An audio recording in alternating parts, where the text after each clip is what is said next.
What are you looking at? It's not my fault. Hey everybody, Team. Oh God. Anyways, welcome back to Sonic the Hedgehog on the Sega Genesis or MegaDrive. Anyway, the last episode, I died in the middle of a Dr. Eggman boss fight, or also known as the Dr. Ivo Robotnik boss fight. So yeah, if you were to play this for the very first time, this can be quite difficult, because there's so much obstacles you have to dodge, ranging from spikes coming out of the wall to the fire coming out of that gargoyle statue, and then you have the water rising, to which there's no air bubbles to help you run this part. Not to mention you don't have a lot of range, and you only have the blue shield. So, it's pretty much all based on luck or anything. And as long as you know what you're doing, you should be fine. But finally, on my second attempt, I finally got the Fat Bastard. Or Dr. Ivo Fat Bastard. Whatever. So anyways, we're getting into Starlight Zone, Act 1. This stage is an urban, rather peaceful zone, which is set in an urban environment in the middle of the night, under the stars, and has a lot of loops. Thank God, after 3 zones already, we now get a lot of loops, in which this franchise is known for. Funny thing too is that considering it's the 5th stage and all the bullshit we went through the 11th zone, quote unquote, there isn't a lot of enemies here. You only have the bomb and the Uni Uni. Or at the very least, not many which can be destroyed by Sonic. The only prominent of these foes are these bombs. These can actually walk along the floor or the ceiling, and they can explode a few minutes after Sonic approaches them.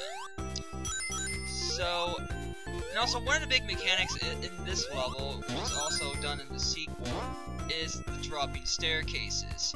Some of the staircase blocks can be hit from below, to which it causes them to wobble and fall into a new position, which also opens a new route through the level.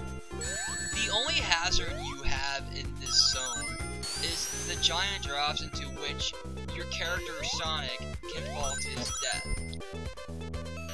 And you can pretty much prevent yourself from moving, flame shooting vents and seesaws hanging in thin air, to which it supposedly makes navigation harder. That's pretty much for what I know so far. The whole seesaw mechanic would also appear in Underwater Ocean. I'm rambling in the middle of 2 AM in the morning.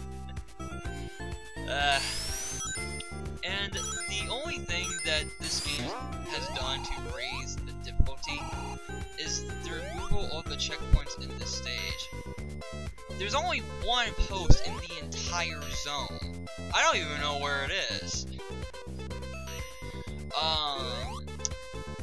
Oh wait, I just remembered. It's directly before, Eggman, or Dr. Ivo Robotnik. So, if you were to die just once, you have to start all the way back from the very beginning of that particular act. But a lot of people really don't notice that because of the simplicity of this zone. So yeah, that's basically the gist of Starlight Zone, and already I'm zooming through this like a boss. And I'm trying to get the hell out of here. That or I forgot my wall and I'm trying to get it back, but now I'm moving to the 3rd act. And now, ow! Rude! Oh shit! If you were to get zoomed by really fast, you can actually make quite a big shortcut. I've done that a few times, but here, I didn't do it too well. And this fan is pissing me off. Literally.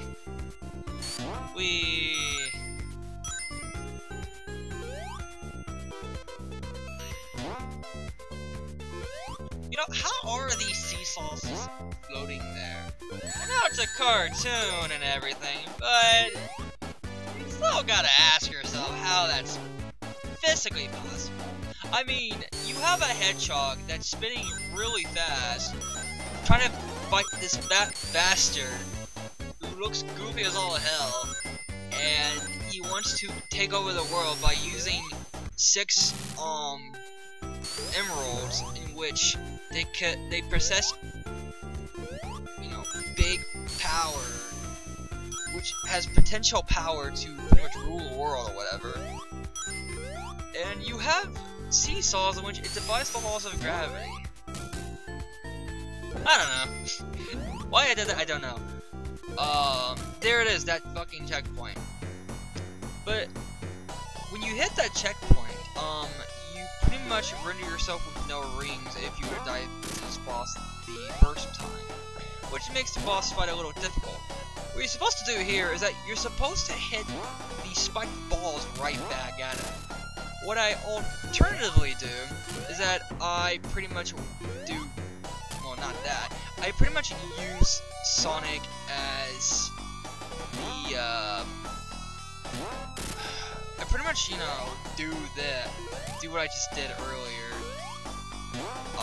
just so I can get a better jump to hit Eggman. You can't really, or Dr. Ivo or Robotnik, you can't really hit him by, you know, normally jumping into him. You gotta use a seesaw and wait for it to hit the seesaw back, to which you be at the other side, to in which, you know, you fly out to Eggman and kick his ass, or Dr. Ivo Robotnik's ass.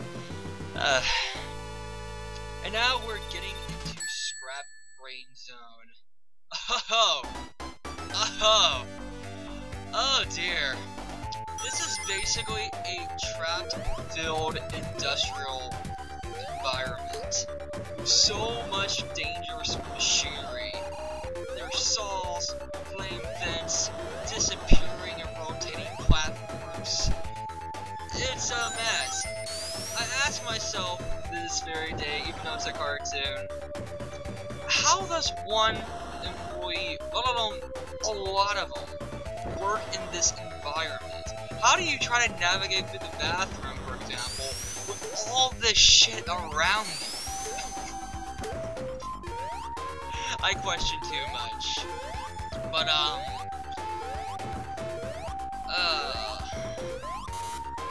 I think I died here once. I'm trying to remember. I really am at this point. But, there's something I really wanted to point out. A friend of mine pointed something out to me, and I just almost died right there. A friend of mine asked me that, he prefers Sonic 3 Knuckles because it's basically the entire game, you know, finished, while Sonic 3 is half of the game. Well, I can respectfully agree to that, and granted, I like Sonic 3 Knuckles a whole lot. There's just some of the changes that they made in the final... God damn it. There was just some changes they made in the game in which I didn't really like. For example, in the Sonic 3 mini-boss, it sounded kick-ass. It sounded... The music made you feel like you were gonna kick somebody's ass. It got you all pumped up. In Sonic 3 Knuckles, they used the Sonic & Knuckles mini-boss theme, to which when I hear it now, it just sounds generic to me, and it's one of the few minor downsides that I have. Now you may be wondering, asking me, well, if you like Sonic 3 Knuckles so much, then why do you like Sonic 3 overall? Well, I should be specific. There's a ROM hack of Sonic 3, to which it combines both Sonic 3 and Sonic & Knuckles into one full game. And in addition to that, there are a lot of options in terms of its music and gameplay you can actually change. For example, you don't like the mini-boss theme that was in Sonic & Knuckles, which it was put into Sonic 3 Knuckles? You can change it to the mini-boss theme that was in Sonic 3, and have it go through even in Sonic & Knuckles altogether. So there's a whole lot of customization of music you can go through. Heck, even in the PC musical renditions from the Sonic & Knuckles collection, you could actually set the options to that, which I thought It's an interesting idea, but it just never really grew on me because I never owned the PC version. I never really owned a computer back in the mid-90s. But in addition to that, you can actually allow, what was that other option? You can set flying battery zone between Carnival Night Zone and Ice Cap Zone. That was the original intention, but they had to move the game. I just realized that I flew all the way back there. this actor right here. But when I talk about Sonic 3, I specifically mean the ROM hack, which is called Sonic 3 Complete, which is, well, yeah. So there you have it. I like Sonic 3 a whole lot, about as much as Sonic 3 Knuckles. I just don't care about the music changes that they did, which is why I prefer the ROM hack of Sonic 3 a whole lot. That's what I meant. Now, ow! It's a recurring theme. I keep saying ow every time I get hit. So, moving along to this game, wish I could jump down there. The second act here, you have, well, I'll get into that in a little bit. Originally, this zone was supposed to be named Clockwork Zone, displayed as a Clockwork Zone on the title card due to the lack of the letter W in the used font. Why was that? I don't know. And there's a lot of enemies here. You got Tauntauns, you got Orbinauts, Jaws. No, not that Jaws. That would have been terrifying as a young kid. The shark and Jaws scared the shit out of me.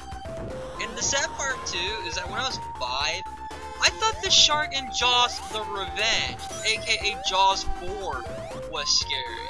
That fucking movie made me scared of going to the goddamn ocean.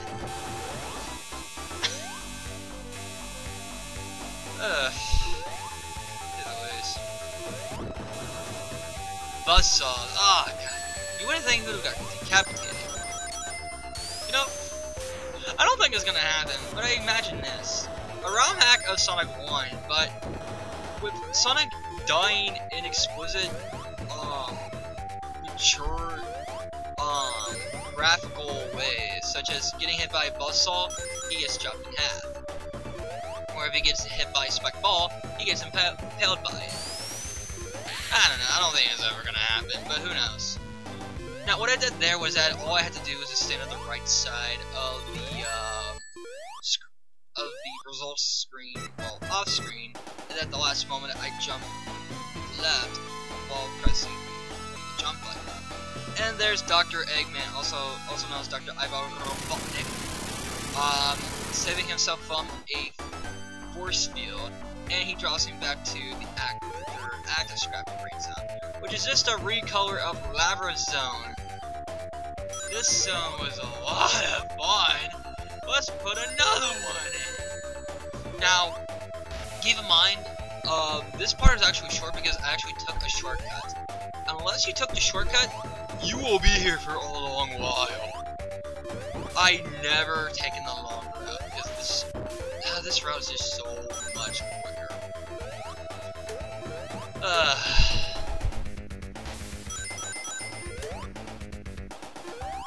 So, like I said from before, throughout the entirety of Scrap Brain Zone, it is not possible to enter the special stage as the giant rings that lead to it never appear. And apparently, this is due to the fact that the VRAM area normally used by the big ring is used by the animated smoke in the background.